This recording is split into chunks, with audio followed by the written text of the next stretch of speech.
1. Hi everybody, welcome to today's virtual.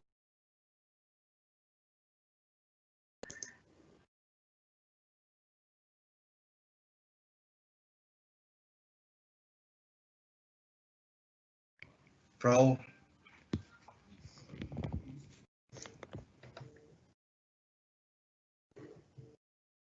Mine's frozen now. Warren? Yeah. I'm just going to bring you it. Oh, Mark, you there? He's unfrozen now. Yeah. Right, we're back on, Mark. Okay, are we given those apologies? Sorry, Mark, you froze. Could you just start again? Sorry. Item 1, apologies. Have we any apologies, Nicola? We have, Roger yeah. Jones. Councillor Roger Jones, Councillor Howard Sykes, Councillor Sean Fielding and Councillor Angeliki Sogia. And I believe Atik may be struggling to join us, so can we just put his name down as well, please? Thank you. Item 2, there are no chair's announcements or urgent business. Item 3, declarations of interest. If you've got a form that needs to be filled in, please send it to Nicola or Gwen after the meeting. Item 4, minutes of the GM Transport Committee held on the 10th of July. Can we agree those minutes? Yeah. Agreed. Okay, thank you. Has anybody got any matters arising from those minutes? Yes, please. Go on, John. John, just so you're aware, if you could just text me in the text box just to let me know you've got a question. I will do. Apologies. I've literally only just got onto the meeting. I've been trying to get on for about 25 minutes. Okay. So I've had technology problems. Yeah, I just wanted to raise in relation to the minutes. I'd raised at the last meeting about issues that members had requested to come to the committee that hadn't ever appeared. And there isn't any mention of this in the minutes. Now, I did get an officer did contact me after the meeting last time, and I finally got a response this morning about this particular issue, about members asking for items to be on the agenda and then never actually appearing. Now, from the email that I received this morning, it appears that the item that I'd requested to be on the agenda more than 12 months ago, this to do with a road safety report, was supposed to come to a meeting in April, yet obviously didn't come to a meeting in April because we weren't meeting at that time. But there's still no suggestion of when this report is actually going to come to the committee, and I'm concerned that members, and it's not just me, the other members in the last 12 months have asked for items to be on the agenda and they just never appear, and we keep raising this issue yet they still never appear on the agenda. And I want to know when this item in relation to money that TFGM has spent on improving road safety at junctions and on roads, when that's actually going to come before this committee. Okay, who's coming in on that? See Bob or Eamon?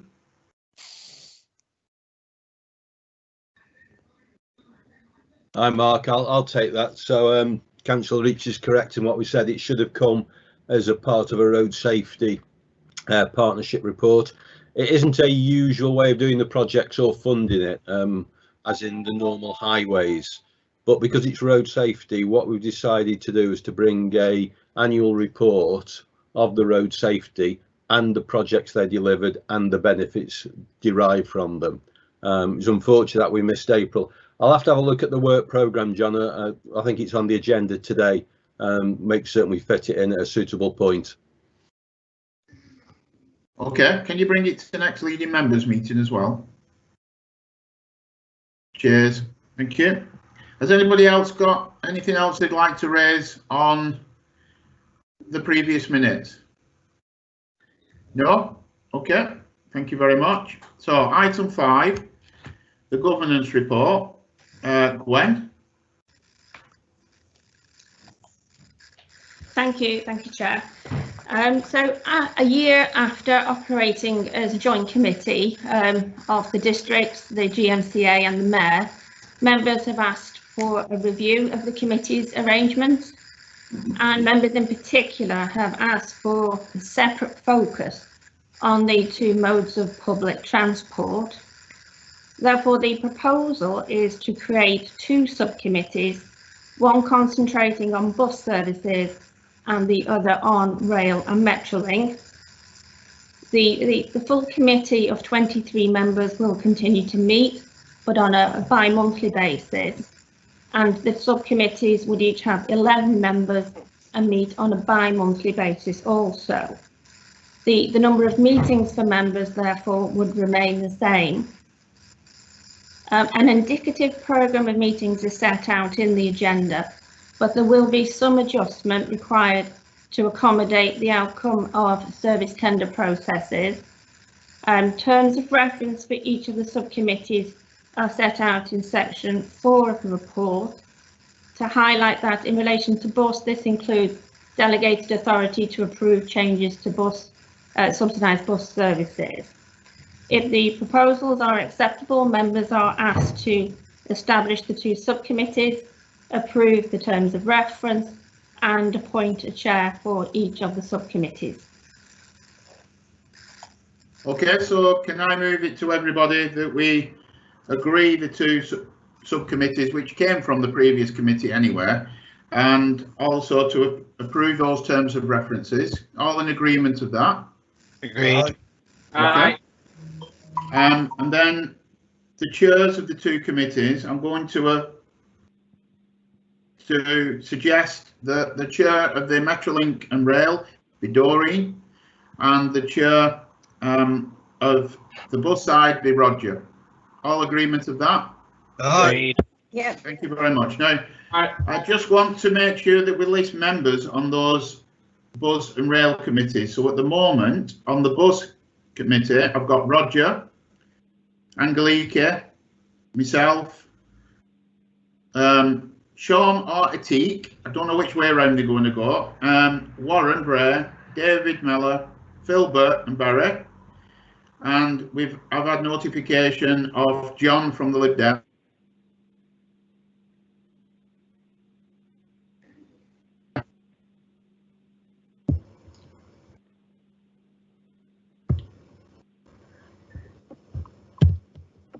Mark, you appear to have frozen again. Can you hear us or?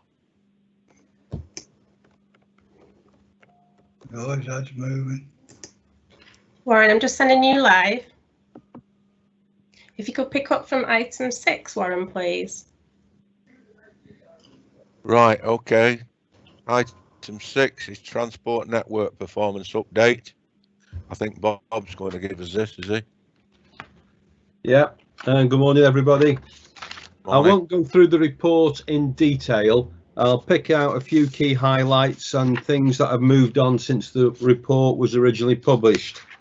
First of all, on Metrolink, we're pleased to report that we've now got funding from central government, which covers the period from the 4th of August to the 26th of October, with a sum of 19 million, approximately 1.6 million weekly. That allows us to keep Metrolink wheels turning with the service pattern we currently have. Rail has been a very steady period. The biggest discussion point, I'm sure, will be the temporary removal of the Rosehill and Hyde Loop services. I think it's fair to say that TfGM have strongly objected to this, but we have continued to work with Northern. If we have to accept this, we still need to be able to provide a suitable alternative for those passengers affected. Northern are present on the call today, and I'm sure will want to comment or take any questions you may have. With regards to bus, again, steady period, numbers continuing to increase. We've also got an item referring to the bus priority programme where we had to do an early findings report for DFT and ourselves. That is available for those that want to see how successful the bus priority, so that was the Oxford Road scheme and the Vantage service through the Lead Guided Busway. Anybody's got any specific questions they want to ask about that, feel free to contact me after the meeting. Highways, we're now back up over 85% of pre-COVID levels, so we're effectively just a few percentage points where we would normally be at this time of year in a summer holiday. So of all the modes, highways has been the first one to return. Just report that on our bus stations and interchanges, we've now extended the hours, so we have a more normal offering, and various methods of social distancing, and we've been obviously supplying face coverings to those that need it at those interchanges. Crime and antisocial behaviour. So in section 3.35, there was a graph that showed a considerable spike on Metrolink. The reason for the spike is not because antisocial behaviour increased dramatically, it's because it's the performance indicator we normally use for this forum is based on the number of million journeys. So obviously as the number of journeys fell, but the antisocial behaviour remained, we had a spike. So in 336, we've put the discrete numbers so everybody can see where the actual movement has been. So it's been fairly static in terms of compared with the big spike in the graph. I hope that makes sense. Chair, if that's okay, I'll leave it with you to invite either the operators to comment or take any questions. Well, it's back to Mark. I'll hand over back to you, Mark. Okay. You're muted.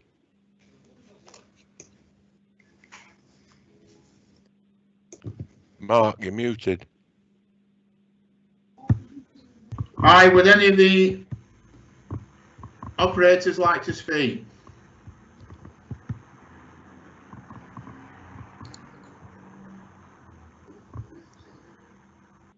He's muted. Owen, you're muted. Apologies.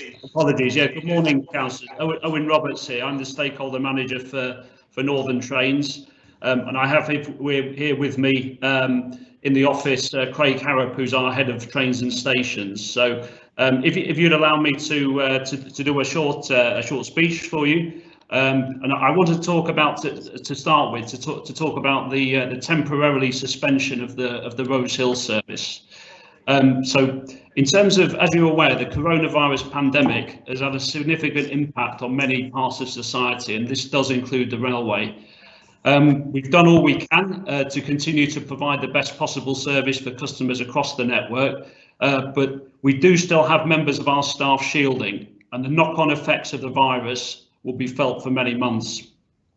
So as we work towards reintroducing services and reinstating our driver training programme, we're having to make some very tough decisions. One of these, unfortunately, is to suspend the timetable to and from Rose Hill, which will take place between the 14th of September and the 14th of December 2020.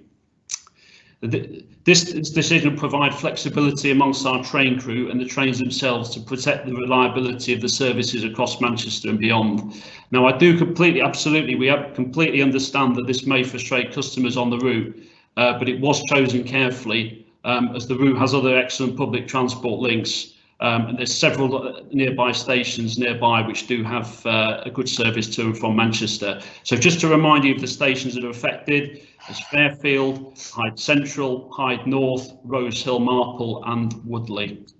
So I want to talk to you a little bit about why this is happening. So I want to make it absolutely clear that our priority is to provide a reliable and resilient railway service across Greater Manchester and beyond.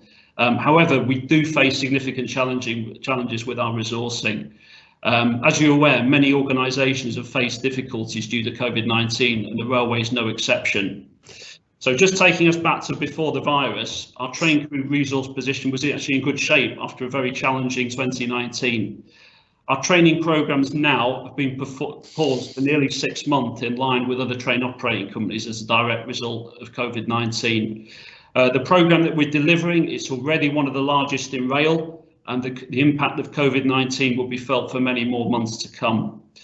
A number of our colleagues are classified as vulnerable and are being risk assessed for their safe return to duties, and that's being complicated by the additional local lockdown restrictions that we're seeing here now in Greater Manchester. And there's also another important point that I want to emphasise to you. We've also had colleagues leaving the business or have retired, and we have our replacements signed up, but we've not been able to yet train them. So in terms of why select this route, it does have lower passenger numbers compared to other routes in Greater Manchester. There are other northern stations nearby. The longest distance apart between them is between Rose Hill and Marple, which is 1.2 miles. So there's good alternative transport options nearby. And there are other alternatives that we've considered that would have adversely affected a far greater number of customers. So we've been doing engagement on this. We've spoken to MPs and sent letters. We've had engagement with TfGM and the Rail North Partnership, the Greater Manchester Mayor's Office, the Northern Accessibility User Group. We've had engagement with the Rail User Group, Station Friends Group and South East Manchester Community Rail Partnership, Network Rail. The Northern Customer Experience Centre has been kept fully informed of what's going on. We've responded to customer inquiries and concerns. We've spoke to Transport Focus, and we've also engaged individually with schools which are affected along the route. The most important thing that we have to do is to keep our customers on the move. So we're going to be running a shuttle bus service which will run on a circular route from Marple across to Romiley and then to Rose Hill and then back down to Rose Hill Marple, and that will extend to and from Woodley during peak hours to contribute to the school's flows. There'll be customer service staff available along the route. Season ticket holders will be able to use their tickets to and from other stations at no additional cost. There are other stations nearby as an average of a 20-minute walk to other stations from those that are affected. There'll be use of Metrolink service with ticket acceptance on the Ashton line to and from Droylsden. And we're also looking into a range of alternative road transport options to cover the Hyde stations and Woodley. And in addition to this, for customers that require it, we have our passenger assist service, which is available for those with accessibility requirements. So in terms of our communications, we're producing posters. We're going to be doing customer flyers for dropping into the affected stations to the car parks. There'll be a customer leaflet available from booking offices at staff locations, station closure posters. We'll be doing a digital campaign, a media outreach programme. We'll be updating the customer information screens at affected services along the route, and there'll also be a social media campaign. So in terms of the ongoing support and monitoring, we'll be monitoring our resource plans, and if there is an opportunity to do so, I can assure you we will be reinstating these services as soon as possible. If there's a possibility to do that before December, we will go ahead and do that. There'll be a management visibility during the early weeks of the plan. Specific complaints will be measured and tracked and responded to as a priority. And there'll also be a cross-functional working group looking to attract customers back and collaborating with other interest groups along the route. So that's Rose Hill summarised for you. I just want to focus on a couple of other points as well. The first of which of those is face coverings. So during the recent warm weather, there has been an increase in customers using services, particularly on key leisure routes such as Manchester to Blackpool, Manchester to Southport, and we have seen a decline in people wearing face coverings during the hot weather period, maybe because it's uncomfortable or it's difficult for them to do that. We'll continue to use our customer communication channels to promote this travel requirement. We've actually commissioned some new graphics indicating a £100 fine for non-compliance, and those are appearing across the network now. We've also enabled automatic announcements on our train fleet to further advise of this key topic. A final point for you, I just want to talk about the lifts on the stations on our northern network. And what's just been announced is the working hours of more than 50 lifts across 25 northern stations have now been extended, ensuring that when the trains are running, the lifts can be used. So previously, this had to correspond with ticket office booking office opening hours, but due to a new system being installed, they can now be used by other customers at other times as well, which is a real benefit. So the upgrades have been carried out to provide passengers, particularly those with specific mobility needs, with more reliable step-free access to platforms. So the stations which are impacted in the TFGM area are Altrincham, Ashton-under-Lyne, Atherton, Bolton, Chiddleham, Deansgate, Manchester Victoria, Marple, Manchester Oxford Road, Rochdale, Salford Central, Salford Crescent and Wigan Wallgate. So thank you for listening. I'm grateful for your time, and I'm happy to take any questions for those who would like to ask them. Thank you. Okay, I would now like to bring in Phil. Philbert. Thanks, Chair. It's just a quick comment and question for Bob. Firstly, can I thank Bob, Eamon and all the team who's been working really hard behind the scenes to get the funding in place from the Metrolink service.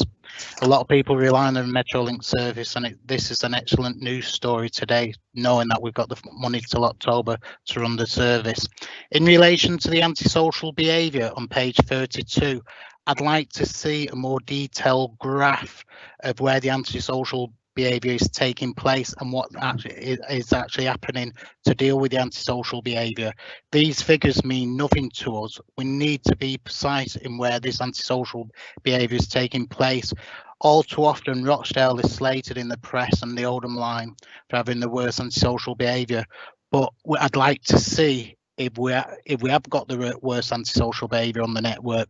But this graph is just giving us figures. It's not identifying the different areas.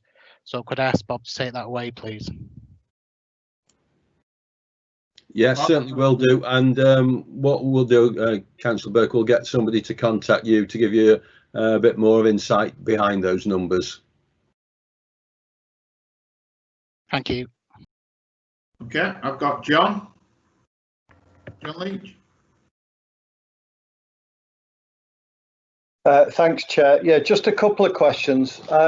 There's nothing in the report that says how many people have actually been fined on the network, or either on Metrolink or the railways for not complying with the face mask, mandatory face mask. I just wondered whether we had any figures for that. And then secondly, in relation to the increased traffic volume on the highways, back up to 85% of pre-COVID levels, how much of that is actually just people returning to their day-to-day normal journeys, and how much of it can be attributed to some people changing from their other previous mode of transport into cars? Because I think anecdotally, it looks as though some routes have become incredibly busy, perhaps even busier than they were pre the lockdown. Whereas on some other areas, certainly in relation to commuting into Manchester city centre, for instance, traffic is still significantly lower than it has been, which is clearly down to a lot of people still working from home. But I just wonder how much of this increase in traffic is actually due to people choosing not to use public transport and driving instead. Okay, Bob, are you going to come in on that? With regards to the first one on the fines, we don't have specifics. We're working with GMP on that. It's been very much an educate at the moment with a soft enforcement, reminding people to put them on or turning them away. So with regards to the fines, I'm sure over time that will become more prevalent, but at the moment we're still in the educate and persuade mode. With regards to the highways, it is a good point. We saw that as traffic started to return, the general GM trips were growing faster than those into the regional centre, less commuting trips. What we've seen now in the figures that the regional centre is getting very close to it, so it's come back up all around despite the lag. How many of those have come off public transport to the highways? We don't know. As we carry on doing our travel surveys, getting the data from people out there, we will get a better picture, but at the moment we can't be finite on that. John, do you want just come in on the fines before I take Nathan's question? Yeah, I mean, I made this point before mandatory use of face mask came in, that actually the softly approach I didn't think was ever going to work. And I think Northern have confirmed that compliance has reduced. Certainly, anecdotally, going into the supermarket, the compliance has reduced there as well. And I just think we actually need to be I think we need to be taking a slightly harder line on people not wearing face coverings, but also I think we need to publish some details of how many people are then subsequently being fined as a deterrent to other people from continuing to ignore the rules. Okay, Nathan. It's sort of related to John's in a way, but probably more anecdotal. For Bob, you're saying that we're at 85% on the roads. It certainly doesn't feel like 85%. It still feels pretty pretty fairly. It flows well out there. Is there a tipping point where it gets to 93% and then suddenly it's chocker and everything slows down? It does feel like we've got enough road capacity for what's on there. And then taking John's point that there must be, I've got a couple of friends who are car dealers. They've done a roaring trade in cheap cars where people have just gone out and bought a car and are now using that as opposed to public transport. So really, just is there a tipping point, I suppose, is the question. There are tipping points on all roads. The difficulty we have is 85% usage on one road might be fine. On another road, it might lead to bottlenecks depending on the mix. So it's a generalism in terms of the 85%. Some roads are already getting congested. There's no doubt about that. Also, that's compounded by certain elements of roadworks that have been undertaken during the summer period. So that also puts diversions on and different behaviours. But back to Councillor Leach's point, it's still how many of those are choosing not to use public transport because they cannot socially distance and they are forced to use the highway network. Thank you. Okay, Naeem. Thank you, Chair. Bob partly answered my question, but I mean, we are nearly 7 months into this pandemic, and we know that how much more we need to education the community. People should know by now, and they should be adhered to the government guidelines. So if they're not, then we can't be able to softly approach anymore now. We need to now, start, strictly finding or make sure they don't get on because it's not other people's fault who's they're following government guidelines and the people just being arrogant and not following government guidelines. And plus, I think we need to more the cleaning side of the trains. We need to keep an eye on it, and the ventilation systems on the station itself and the trains as well. Thank you. Okay, with response to that one, Chair, certainly cleaning the vehicles, they have a deep clean. They're also treated on surfaces that allow them for 30 days to stay bacteria resistant, but it still comes down to personal accountability. We have every opportunity reminded individuals, we've given them free face coverings, drivers will mention it to them, but in all honesty, the enforcement comes down to GMP, who already have a very difficult job. They have stretched resources, and we can't put them on every tram or every bus everywhere. So we've got to keep pushing the message and get people to take personal accountability. Okay, can I just remind members, please, that if you're not speaking, if you can turn your video off and put your mic on, and I will bring you in. If you want to ask a question, if you just hover over the actual page, you've got a speech bubble. If you click on that and type in your speech bubble you'd like to ask a question, then I can bring you in then, and then please put your video on and your mic on when I bring you in. So I've seen a couple of people put their hands up, Warren and Angie, so I've got you down, but I'm bringing in Steve next. Steve? Well, thank you, Mark. Apologise first, I missed most of the presentation there. I couldn't get until turn 10 to, so I missed a lot of the presentation there. So apologies if some of those points have been covered, although a couple of the previous speakers mentioned some similars. I mean, I do have some concerns about the capacity of public transport. I was reading through the report, I think it said something like Metrolink, and maybe something like 34% buses are operating something around 20% or so, and we already heard that the road network is up to 85%, and we do know that from previous surveys, and we do know that car dealerships are busy now. So I think there is a number of concerns I want to raise there in a single point, really. First of all, about obviously we have been sending out the right messages now, thankfully, for people to use public transport, which is really great. And obviously they're looking at the face mask issue. I think that's probably a tiny percentage, as I believe that most people are complying. Certain information I've seen is, so I think that's high. But I think there are maybe a number of people who simply can't use it because they might be shielding on one thing or another.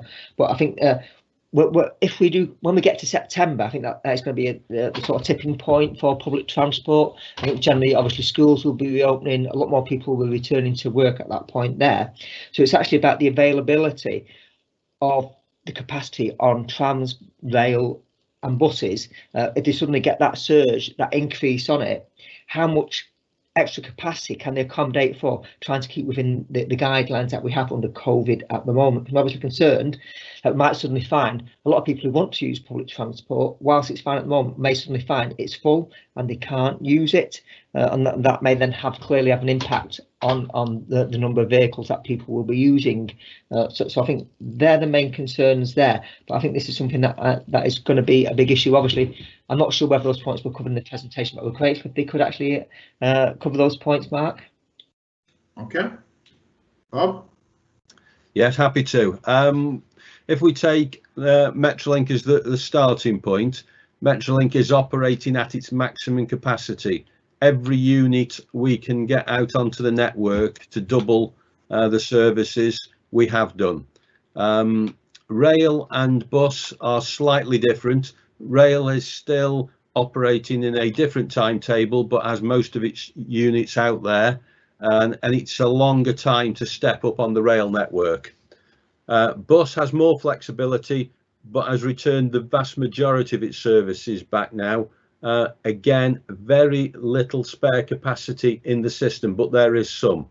We're going to come on to the September, in particular the schools, in the next agenda item. So Councillor, it may be worth, if there's any further questions, to do it after that. Mark, it's just to follow from that. When I was talking about capacity, I wasn't talking about the actual amount of air vehicles and that out on the road. It's actually the amount of patronage, which is currently standing at say about 30%, 40%, or on buses 20%. It's actually when we get those additional passengers, it's that capacity. At what point it's going to be a tipping point where we will not be able to accommodate more additional users, which is what I'm referring to. Sorry. Okay. Right, I'll bring in Warren. Right, Chair, just let me unmute. There you go. I'd like to have words with the rail operators about the terrible treatment they're meting out to the customers who use the Roselle Piccadilly Roselle line. It's disgraceful. They seem to be washing their hands of them. Due to your good offices, Chair, I've had sight of some of the things that TFGM have put to Northern.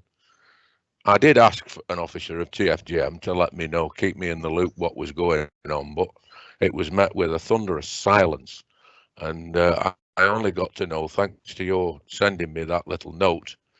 And it looks as though TFGM have put a valiant effort on in trying to make Northern realise that it can't just temporarily stop these services the way it has done. It's disgraceful the way they're treating their customers. And I don't think any excuse they can give is good enough.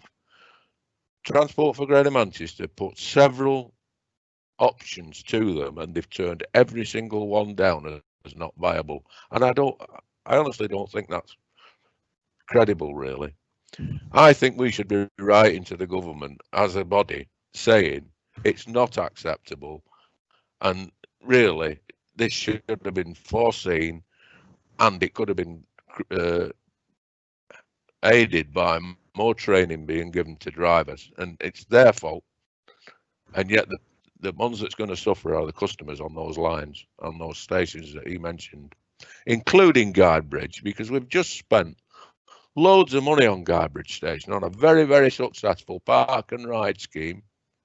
And a lot of those customers who use that use the Rosehill Piccadilly trains. So you can add another station to that list that you read out. But I think we should be sending a note to government on behalf of those customers who use that line, saying it's just not good enough. Thank you, Mark. Okay. Owen, do you want to come in on some of those comments? Yeah, I can do. Yeah, I mean, first of all, I do appreciate your sentiment. You know, that this is not something that we, you know, that is ideal, but it's something, unfortunately, that has to be done. You know, as I've explained, you know, we have had a significant pause where we haven't been able to train drivers. You know, we've had you know, people leaving the business. We've had other members of staff retiring. You know, so we have had this pause. You know, not every member of train crew signs each individual route. You know, so you know, we have to run a resource-led train service. You know, and with you know, with great regret, we don't have the members of staff available from September to run this service.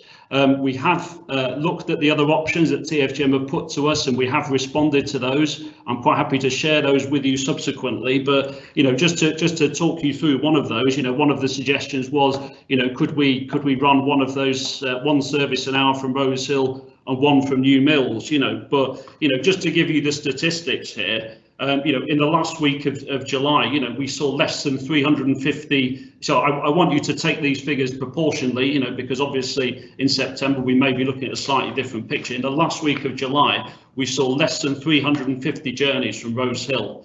Now that compares with 1,000 journeys at both Marple and New Mills Central. So, you know, we need to provide as best we can for the greatest degree of passengers that we can do.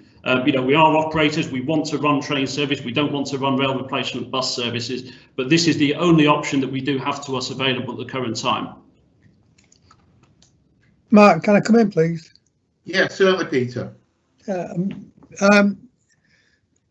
You commented earlier on that you'd contacted all these different people. I found out because I'm the chair of the South East Manchester Community Rail Users Group. I let Councillor Bray know. I let our MP Johnny Reynolds know. He hadn't heard anything from you. I am aware that Councillor Bray's done a lot of work behind the scenes, and so have other people.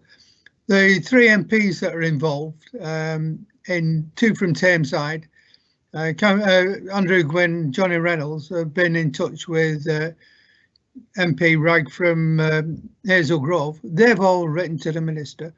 I was deeply upset that Transport for the North seemed to just give you carte blanche backing. We've got the worst trains in operation on this line. You promised us that the new ones would be here in January. We're now in August. We're closing the line till Christmas, so we're not going to get the new trains until next year.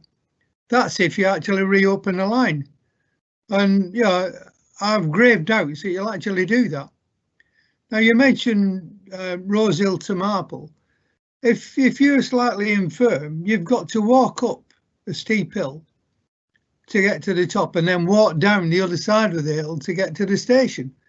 The best part of 2 miles, it's not a good journey. You don't take in topography at all on these things. And when you're putting the notices on the station, are you going to put them on the station itself, or are you going to put them on the access? So if you take Hyde North, for instance, you've got a driveway that people have to drive up to get to the car park, or a flight of steps. In my opinion, it'd be better putting the notices there than on the stations. And it's the same with Hyde Central. You know, it's an inaccessible station, really. And I'd just like your comments on that. I'm deeply upset about this closure. It's affecting a lot of people. There might not be masses of services. I'm lucky in my ward because I've got Flowery Field close by. But you know, to walk from Hyde Central to Flowery Field, again, it's uphill and downhill. It's not an easy walk. Thank you, Chair. Owen? Okay, thank you, Councillor Robinson, for your comments. I think I'd just like to start by saying, in terms of the MPs, we did write to them initially. We have to start somewhere in terms of our correspondence of how we let people know, and the MPs were the first people that we wrote to, including Jonathan Reynolds MP.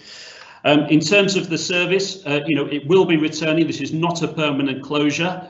We will be returning the services in December, absolutely. And if there is an opportunity to do so before December, then we will be taking that opportunity.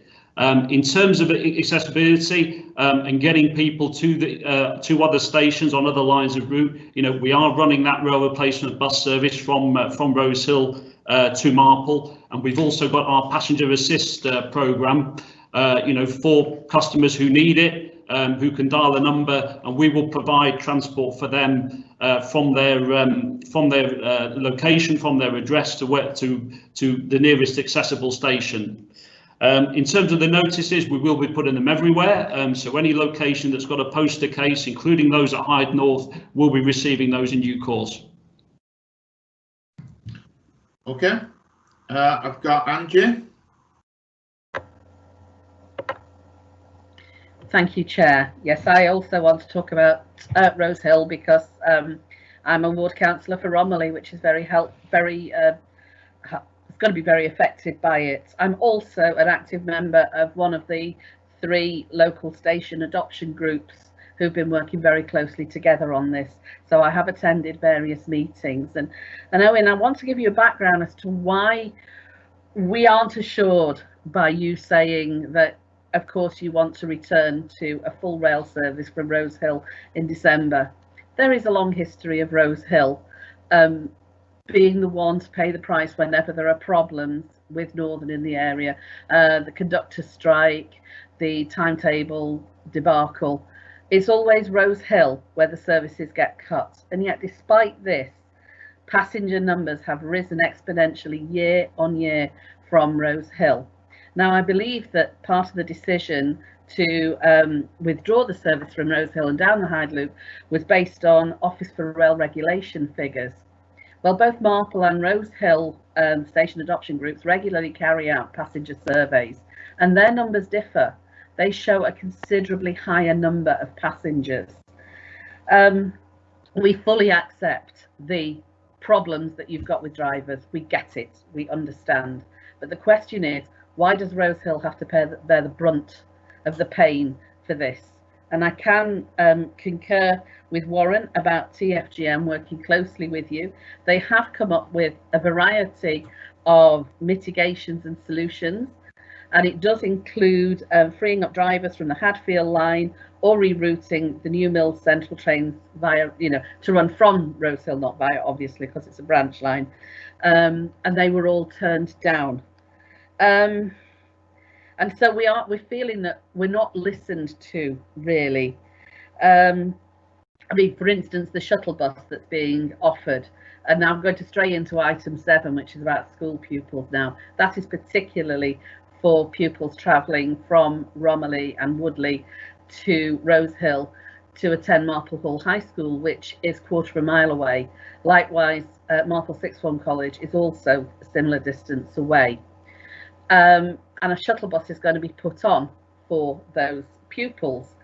However, we did point out that they needed to allow time for our heavily congested roads in this area, because we're very, very poorly served by public transport, and we have few roads running in and out of here, and we're dreading September because our roads are already back to normal, being congested at peak times.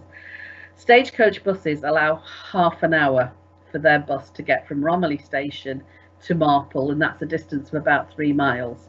The train actually takes 5 minutes, but like I say, Stagecoach allow 30 minutes. The shuttle bus timetable that I have been shown by Northern is allowing 10 minutes to make that journey that Stagecoach allows 30 minutes for, and that's to get pupils to school on time. So there's a huge discrepancy, there's a problem there. You know, again, we understand Northern are trying to do what they can, but it's not good enough. And it's causing an awful lot of other problems. You know, travel to onward destinations such as Glossop are going to take much longer. Normally people would change at Guide Bridge. Now they're going to have to go into Piccadilly, so that's going to make it longer. And it also means, like, a last train in the evening from Glossop, you're going to have to leave Glossop a lot earlier to get home to somewhere like Bredbury or Romiley. There is a very strong feeling against this decision. The minute it was announced, we were inundated by people unhappy with it, and we have done a petition which at the moment has got over 5,000 signatures on it, and we just feel it's a bit of salami slicing, really, taking away public transport options for this area. It's only a few months ago I was having to speak up on behalf of the 375 bus. We're always having to fight for our public transport. And the bit about Marple Station being up and down a steep hill, absolutely spot on. And if you do have mobility problems, that is going to put you off. And I'm afraid people in this area have already gone out and bought their cars because they are getting a message that public transport around here is unreliable. And the only way you're going to get into work or to school or to college is by car, with all the negative repercussions of that. And going into item 7, the Rail Delivery Group and Rail North partnerships are one of their biggest concerns is social distancing on school transport. Well, if we're denying one form of transport to the local school children, we're actually increasing the problem on other forms of transport, such as the school buses. And also, one of the decisions about closing Rose Hill is to focus on the busiest routes, including those used by school children. Well, what about the school children going to Marple Hall? What about the students going to Marple Sixth Form College? I mean, I hope that you're taking all this on board. And I do want to say, yes, we understand you've got a problem, but what we are angry about is why, yet again, Rose Hill Marple and Hyde Loop are having to pay the price rather than it being more fairly shared through the network. Okay, Owen. Okay, thank you, Councillor Clark, for all your comments there. You know, in terms of, you know, just to give you a picture of why, you know, we have to do this in this location. You know, we'd rather not do it anywhere. You know, as I've said before. You know, but just to give you another statistic of why this has to happen here and why we can't take on board one of the examples that TFGM gave us to. You know, in last week, you know, there was only a 4% increase at Rose Hill. We understand that numbers have been growing, you know, but, you know, we're basing this upon, you know, what is happening on the ground now. So, you know, last week there was only a 4% increase on the week before for Rose Hill, you know, whereas from Marple there was a 77% increase in passengers travelling, you know. So we really need to make sure that we put the frequency and capacity where it is needed most. In terms of your idea for transferring, you know, crew from the Hadfield and Glossop line, you know, we do have to serve that line as well. And also, as I mentioned earlier on, not every member of train crew signs each individual route. You know, so that's been another factor at play here. In terms of the bus replacement service, you know, that has been designed, you know, to provide a reliable journey time. I will take your comments away and compare that, you know, with the Stagecoach, and I'm happy to engage with you going forward regarding that. Okay, can I bring in David, please? Thanks, Chair. I mean, I sort of want to echo really what others have said in relation to Marple. I mean, I will first start off with a positive, believe it or not. I am very pleased about the issue to do with the lifts. So I will start off on a positive. I'm glad the operation or the hours of operation are going to be extended for the lifts that have been mentioned at the stations that have been mentioned previously. But like I said, I'm going to just sort of talk about what's gone on at Marple. Or with the Rose Hill Marple line. I mean, we've obviously got petitions and so on, but the thing is, the petitions and whatnot only go so far. We need action on this, and it isn't just a Marple issue, it isn't just a Stockport issue. This is a Greater Manchester issue here that we've got. I mean, I was grateful for William Bragg to contact me because I wasn't informed of this. as the lead on transport for Stockport, before being the relevant cabinet member. I wasn't informed about this until William Ragg told me and asked for sort of my help on this. And ultimately, what we've got to remember now is that Northern is nationalised. It's a nationalised service. The government are the operator of last resort with this now. And I think I want to echo what Warren said earlier in terms of writing to government. I think we need, now government are effectively running this service. In fact, they're running the whole of the railway network across the country in relation to what's going on at the moment. But Northern now are obviously under operation of last resort status. I think we need to write as a committee, and we need to push the Rail Minister, Chris Heaton-Harris, to say that this is not acceptable. It is absolutely not acceptable. I appreciate it's a tough decision. But my sense is that Northern haven't engaged with any of the options on the table that TFGM have put forward. It's just been completely pushed to one side. We've got students at the moment who are looking to go back to school in September who are probably already particularly uncertain and concerned about going back to school or going back to college. And this is only going to make that worse. We've seen a 27% increase in usage for that line across the piece. I don't know if we're going to get those numbers back. I know you've mentioned that we're going, there's going to be a campaign and so on and so forth, but that doesn't guarantee that we're going to get those passengers back onto the service. So I think as a committee chair, we need to, now the government are effectively operating Northern, we need to go to government now, we need to write to Chris Heaton-Harris, we need to tell them this cannot stand, and we need that service, even if it's just as a, on a reduced model. It needs to happen. It needs to happen. The options put forward in terms of shuttle buses and so on just aren't acceptable. And like I say, this is affecting not just Stockport, it's affecting the whole of Greater Manchester. Bear in mind, we'll obviously have kids going to Marple Hall and whatnot. We're going to have kids going the opposite way into Manchester. I had an email from a mother of a child who goes to Manchester Grammar, who's now going to find it very, very difficult to get to school. So it doesn't just affect Marple, it doesn't just affect Hyde and whatnot, it affects the whole of Greater Manchester, this, and it needs looking at again. So Chair, can we as a committee write to the Rail Minister and get him to put pressure on Rail North, and then from Rail North to put pressure on Northern to look at this again? Thank you. Okay, are all other members okay with that? Yes, Chair. I fully support what David's just said, but Owen didn't mention the new trains, when they were going to be expected to come into service on the line. Owen, can you? Yeah, I mean, that's part of the package in terms of, we are going to be introducing, some of the new three-car diesel trains onto routes in South East Manchester. That is part of the work that has to be done, and why, one of the reasons why this is a route that has to be affected, because, we've not only got drivers who need to be retrained on it, drivers who've been shielding and self-isolating who need to be retrained on the route, but we also need to train them drivers on the new trains as well. So those new trains will enter service as soon as we can do. In terms of training, that's been coordinated by the something called the Rail Industry Coronavirus Forum, which is coordinated by the Rail Delivery Group, which represents all train operating companies. They've been conducting their own trials. Those have been successful, so we're now conducting our own trials, and those are being undertaken as we speak. And if those are successful, then we will be training again by the end of the month. So as soon as we can get on and do this, the sooner we'll be seeing new trains. I wouldn't be. I'm not going to put a date on it for you. There's a lot of things that can happen over the autumn period with second spikes and that kind of thing. But I very much hope we'll see the new Class 195s in South East Manchester before the end of the year.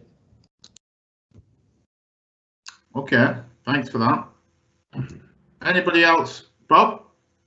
I'd just like to add, Chair, as well as the note going direct from the committee to central government, it has been raised with Rail North Partnership Board. It's been raised with the holding body, DOHL, who are responsible for running Northern trains over on behalf of the government. It's been raised with the Department of Transport Direct, and I think it's fair to say there has been a similar level of feedback from them as well. Okay, but we can make sure that that letter goes out on behalf of the committee. Okay, Bob. Will do. Cheers, thank you. So, are we any other operators that want to? I know Owen's took most of it, but is there any other operators out there that would like to make any comments on the performance on the network at the moment? No. No. Okay. So I'm just going to move on that. Can we pass that then, please? Item 6. Yeah. Aye. I'm just going to move back onto item 5 because I was rudely interrupted by the web, by internet connection. So on that committee, I've mentioned the bus one. I think I was all right on that. On the rail point of view, I've got Peter Robinson. The bus one, Mark. Sorry? Could you repeat the bus one, please? Certainly. At the moment, I've got representation from, on the Labour side, I've got Roger, Angelique, myself, Sean or Atik, Warren, David, Mella, Paul Burke and Barry. And I've had, on the rail side, I've had Peter Robinson, Richard Gold, Joanne Marshall, Sean or Atik, Zidra, Steve Adsed, Shah and Naeem. And I've had representation from the Lib Dems, which we've got John on bus, and we've got Howard down for rail.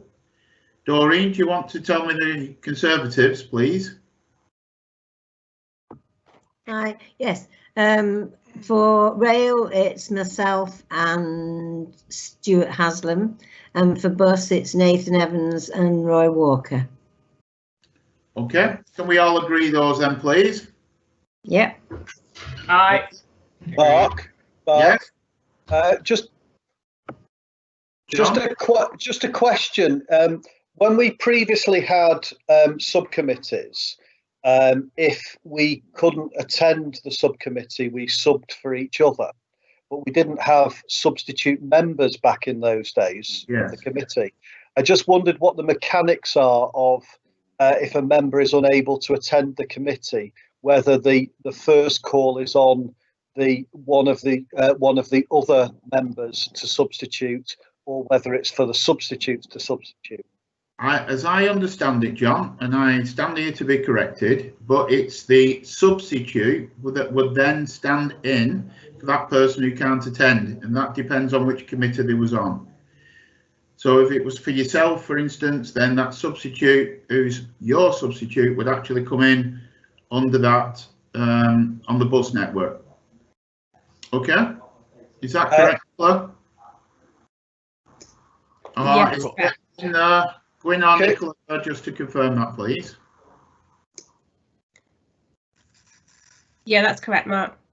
Can I just clarify then? So a full member cannot substitute for another full member in those circumstances.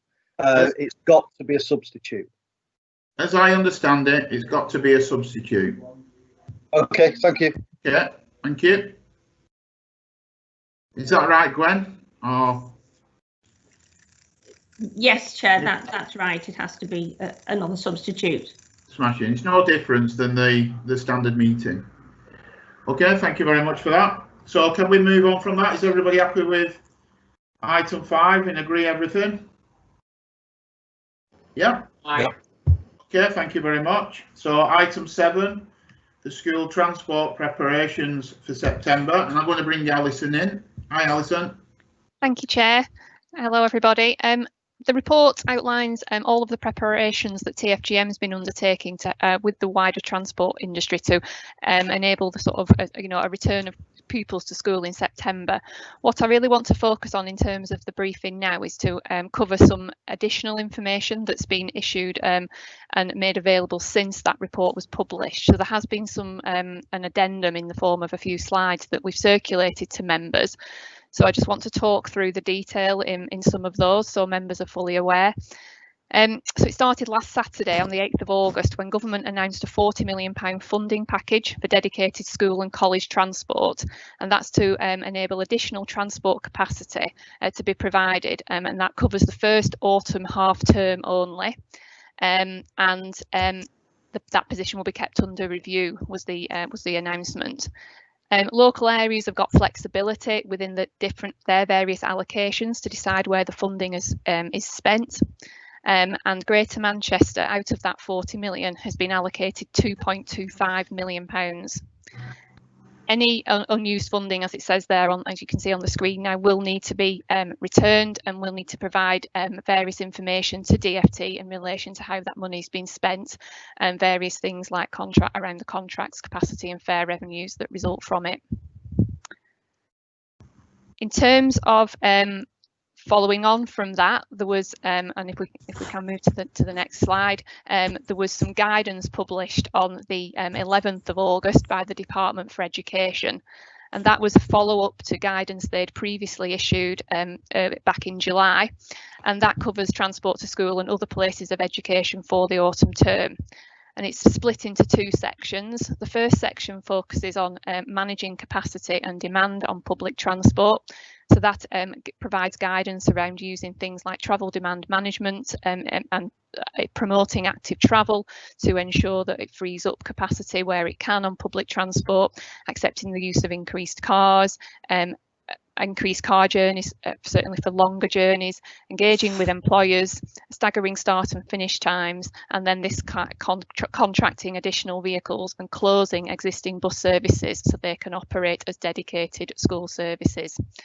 Part B of the guidance focuses on those dedicated school transport, dedicated transport, to schools and other places of education, and that covers a variety of different points around social distancing on the vehicles, ensuring appropriate ventilation, and the fact that pupils aged 11 and over should be advised to wear a face covering. The guidance also covers a sort of series of protective measures that are set out to follow, covering things that will then assist in terms of protecting and responding to any infection on the transport system. So in terms of Greater Manchester's current update on what we're doing in Greater Manchester, we are actively working with all of the 10 local authorities, senior officers from each of the districts, to prepare for the return to education.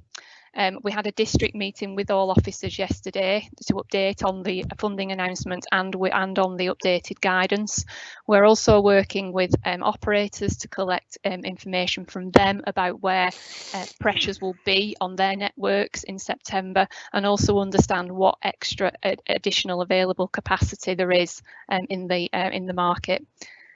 So all of that intelligence is coming together to inform a prioritised list where we believe that funding could be used to benefit pupils in their return to school in September, and we will implement that to ensure that those who do need to travel are able to do so safely and in a timely manner. In addition to working with the districts on that, we're also keen to understand whether they've got any pressures, and we're discussing with them particularly around transport for children with special educational needs.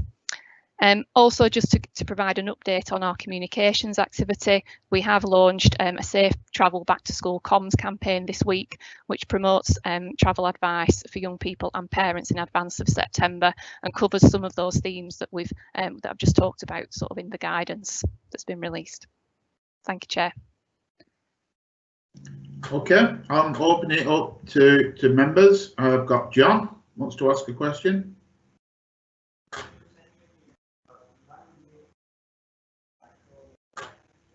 John Leach, are you there? Mark, that was on the previous item. Oh, right, okay, no problem. Peter?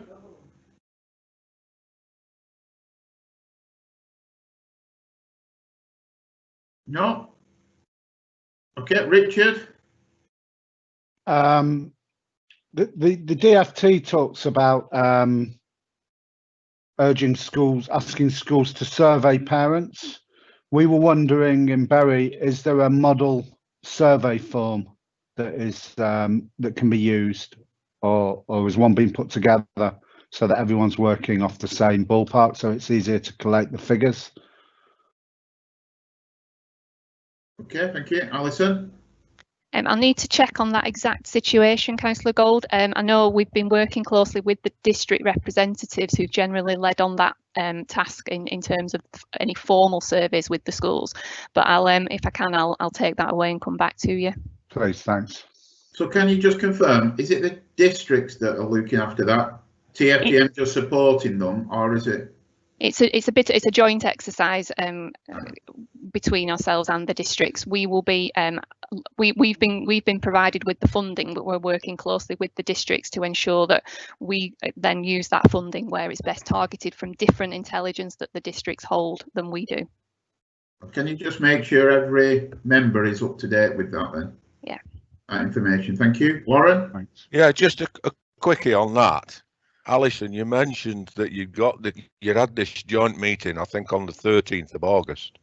It'd be a good thing if the people who were at that meeting could put together this survey that Richard's asking about, so that it's the same sheet that they're all singing from, all the authorities. Thank you. Okay, I've got Steve.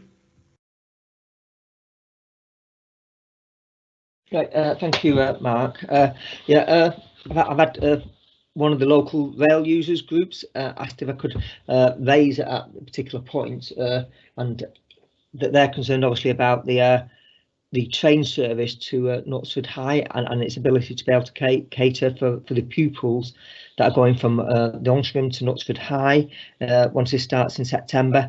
Now, obviously, note that there's some additional capacity with the funding we got, but I'm not sure how that relates to trains particularly. Obviously, a lot of this service, I'm assuming a lot of the funding we got there will be able to accommodate extra buses and the like, and maybe partially some trains, but I think a lot of things from what Bob has previously, they're already going to be operating at maximum capacity. So it's actually how we're going to, I assume that funding is for buses, but I'm grateful to clarify that. So in addition to that point as well, it's generally, point made earlier, is that obviously we're putting on these extra services now. So with the extra funding we got, are we then able to accommodate, if you like, pre-COVID levels of passengers as it relates to schools in that sense of it? That's those 2 points there, if I could please, Chair.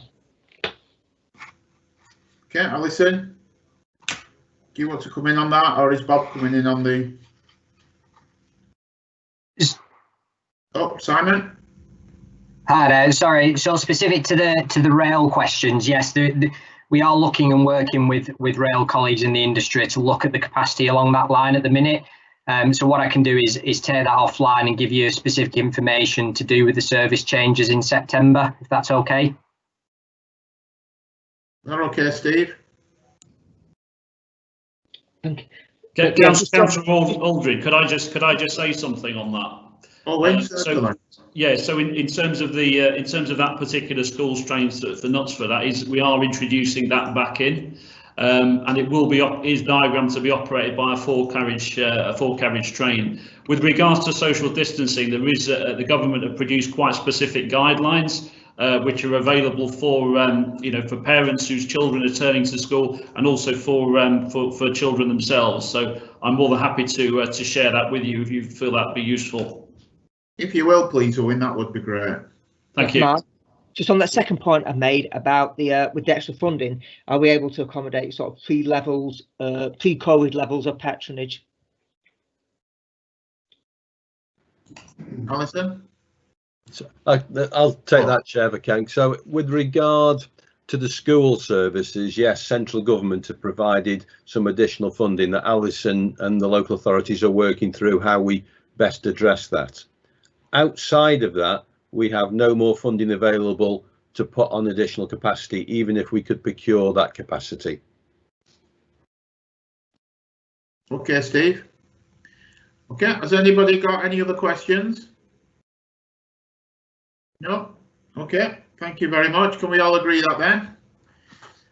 Item 8, GM Transport Committee Work Programme. Gwen? Thanks, Chair. The final item on the agenda is the draft work programme, looking ahead to October, and it includes items for the full committee and the two subcommittees you agreed to constitute earlier.